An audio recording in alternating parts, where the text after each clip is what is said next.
from a completely flexed breech presentation, you can have the second type, which we refer to as a frank breech presentation.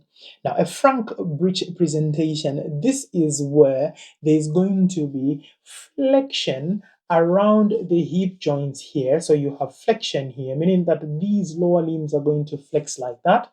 So as they flex like that, in a complete, there was flexion also on the popliteal fossa here, meaning that the knees were bending down like this.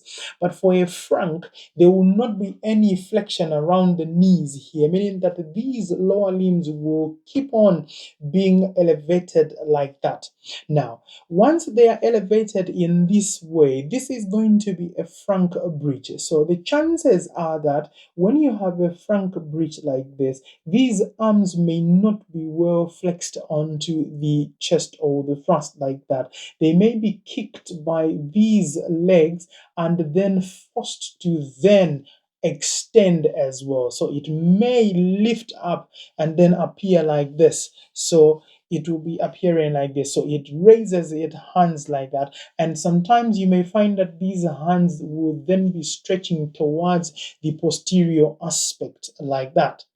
Okay, and these are the babies that once the baby is born, you find when you put the baby lying down like that, you find that the legs are also falling like this because it is used to being in that position of a frank breech. So if that then does happen where the legs have then hyperextended the arms because they are in that position, this head also will not take up a flexed position, meaning that it will be kicked by these legs to then be forced to also then extend.